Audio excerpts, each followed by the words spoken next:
Sábado, Feria del Tiempo de Navidad. Lectura del Santo Evangelio según San Juan, capítulo 3, versículos del 22 al 30.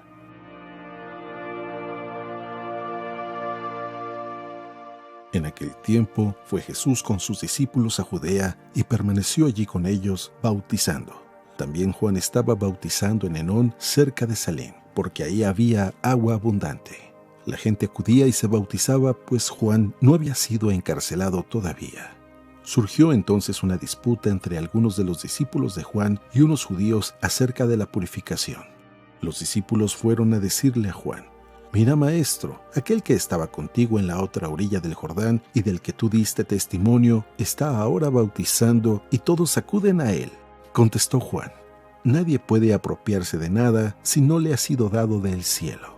Ustedes mismos son testigos de que yo dije: yo no soy el Mesías, sino el que ha sido enviado delante de él.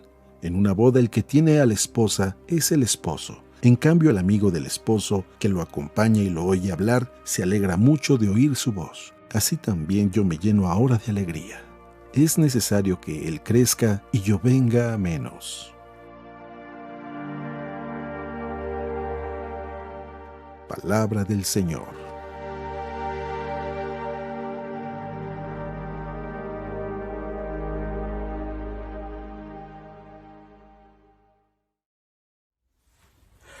Muy buenos días y feliz Navidad. Sí, ya lo dije, no lo voy a repetir, todavía estamos en tiempo de Navidad. Incluso, pudiéramos decir, dependiendo de qué punto de vista lo veas, que hoy es el último día de Navidad. O mañana domingo, si estás considerando el primer domingo del día del tiempo ordinario, que es el bautismo del Señor, o estás considerando el primer domingo como el del tiempo ordinario como el último día de la Navidad. Literalmente, en las rúbricas de la liturgia dice que a partir del lunes, después de la fiesta del bautismo, ya es tiempo ordinario. Entonces, si todavía no le dices a alguien feliz Navidad, hoy puedes hacerlo. Ya mañana, al ser un poco dudoso, y definitivamente el lunes, ya estamos en tiempo ordinario. Pero bueno, eso es lo de menos. Lo importante es el Evangelio. Cuando leía el Evangelio en este día, en verdad que había algo nuevo. Dios siempre dice cosas nuevas. Y me sorprende cómo un mismo texto, las mismas palabras, en realidad son una fuente inagotable de sabiduría. Vamos a leer el Evangelio. Dice así: En aquel tiempo fue Jesús con sus discípulos a Judea y permaneció allí con ellos, bautizando.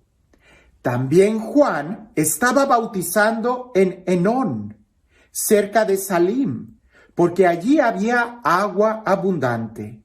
La gente acudía y se bautizaba, pues Juan no había sido encarcelado todavía. Surgió entonces una disputa entre algunos de los discípulos de Juan y unos judíos acerca de la purificación.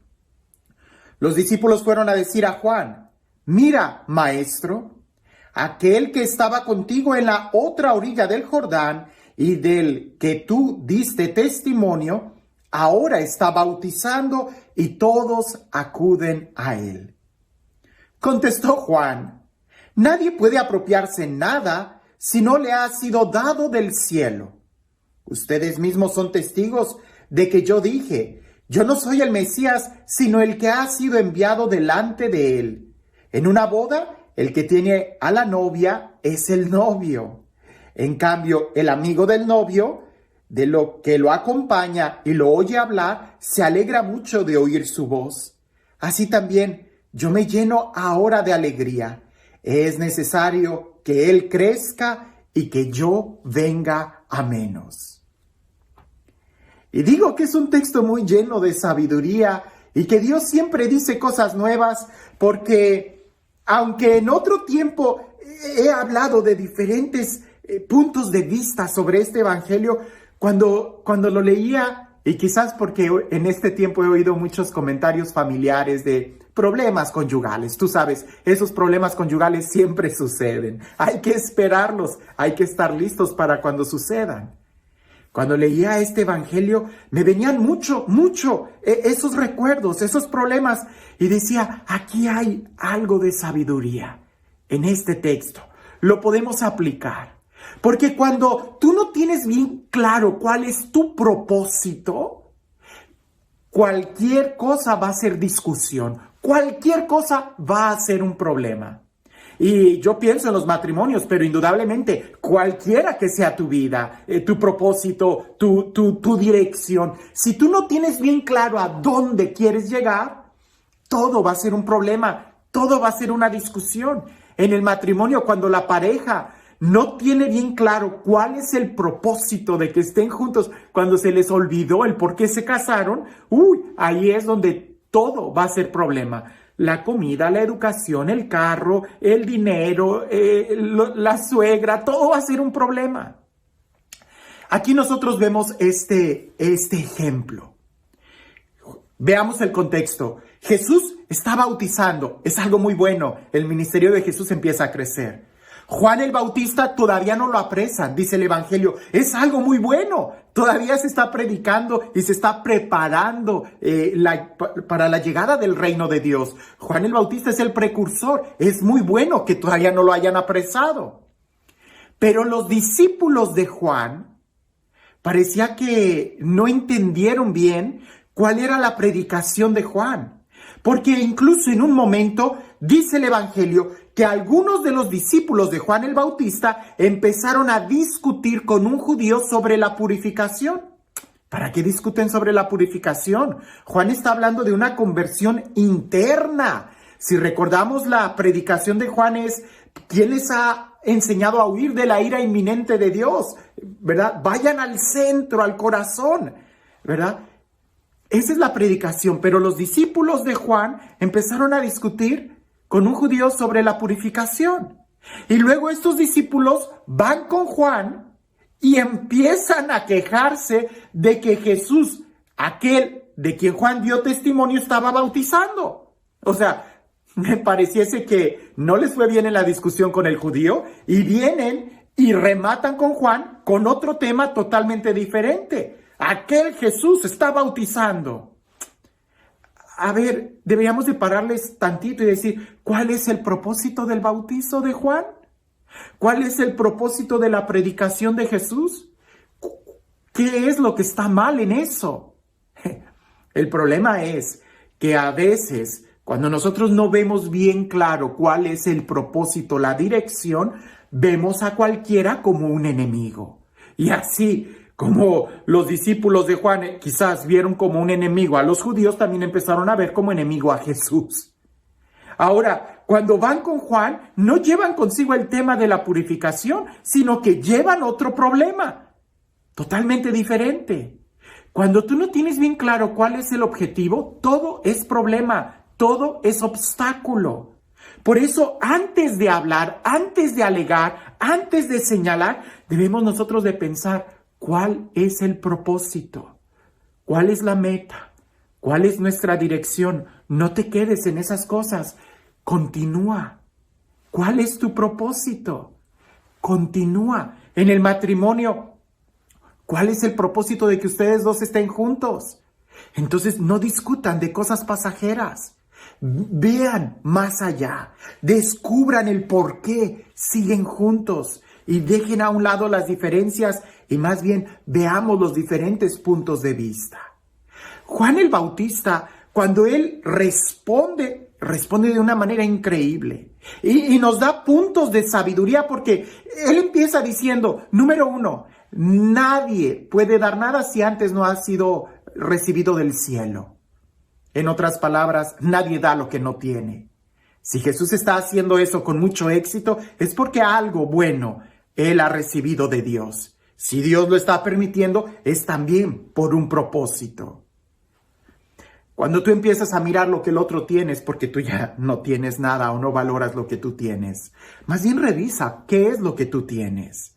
Porque si te falta, a quien hay que pedirles a Dios y no de estar criticando a los que sí han recibido. Además, ¿cuál es el propósito? No hay nada malo en lo que está haciendo Jesús. y tampoco en lo que está haciendo Juan, y seguramente nada malo en las cosas buenas como la purificación que hacían los judíos. Hay que mirar cuál es el propósito. Ahora, la segunda respuesta que Juan da es bien contundente.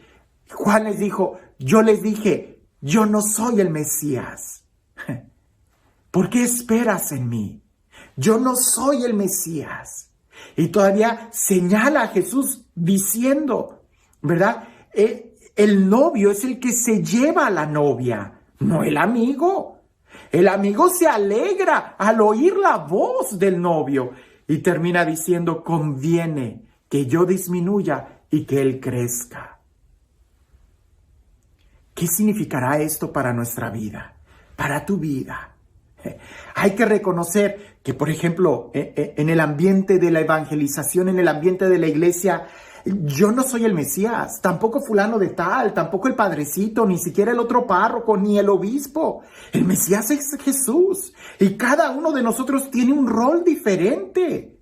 ¿Quién es el novio? Jesús. Y la novia es todo el trabajo que hacemos, todo el pueblo. No me pertenecen, le pertenecen a Jesús. Y yo me alegro de que la obra de Dios continúe en el matrimonio. ¿Cuál es el propósito? ¿Para qué se reunieron? ¿Para qué están juntos? Y las diferencias y los roles diferentes que cada uno juega en el papel del matrimonio, tiene que quedar bien claro para que no estén discutiendo. Y viendo bien cuál es la dirección, conviene que yo disminuya y que él sea el que crezca. Que en el matrimonio no sea fulano de tal y sutana, no, sino ya no se pertenecen. Hay algo más grande entre ellos, por lo cual deberían de buscar. Ya el hombre soltero y la mujer soltera ya no existen. Tienen que disminuir para que crezca el matrimonio, la unión entre ellos y den abundantes frutos. En nuestra vida pastoral, mi trabajo conmigo es que yo disminuya y que sea Jesús el que lleve el centro de atención. Si no soy capaz de lograr eso, entonces no voy a llegar a ningún lado. Porque lo más importante de mi viaje es llegar a la meta. No es quedarme conmigo, no es el equipaje que llevo, ni tampoco las estaciones en las que estoy. Lo importante es llegar. Entonces conviene que yo deje todo eso, que yo me deje a mí mismo para que Él sea glorificado. Así que los discípulos de Juan el Bautista nos enseñan que cuando no tienes bien claro cuál es y el porqué de las cosas, cuál es la meta y el porqué de lo que estás haciendo, todo va a ser una discusión. Así que antes de pelear, antes de discutir, antes de llevar problemas, detente y di, pero ¿qué es lo que estoy buscando con todo esto? ¿A dónde estoy yendo? Y este Dios, el Dios del amor, el Dios que es nuestra meta y que es el que nos acompaña, el Dios que sale a nuestro encuentro y que nos llena de su amor, que sea Él quien el día de hoy te bendiga, en el nombre del Padre, del Hijo y del Espíritu Santo. Cuentan por ahí que un hombre metió en un frasco a hormigas negras y hormigas rojas. 10 hormigas y 10 hormigas. Y ellas estaban conviviendo muy bien ahí, hasta que él agarró el frasco y empezó a agitarlas. Y las hormigas empezaron a pelear entre ellas, las rojas contra las negras. Dejaron de convivir en armonía. A veces a nosotros así nos pasa. Cuando se nos olvida cuál es el objetivo y vienen las tribulaciones, empezamos a pelear entre nosotros en lugar de preguntarnos ¿quién agitó el frasco? O detengámonos, no somos enemigos nosotros. Cualquiera que sea el rol que tú estés teniendo, que es diferente al mío, vamos en la misma dirección. En el matrimonio, ¿quién agitó el frasco? No son ustedes enemigos. Y en tu propia vida, cuando veas esas dificultades, no te quedes a pelear, sino más bien mira más allá. Y no importaría tanto quién agitó el frasco si ya lo detuvo. Lo que importa es hacia dónde vamos. ¿Hacia dónde vas? Que tengas un excelente día.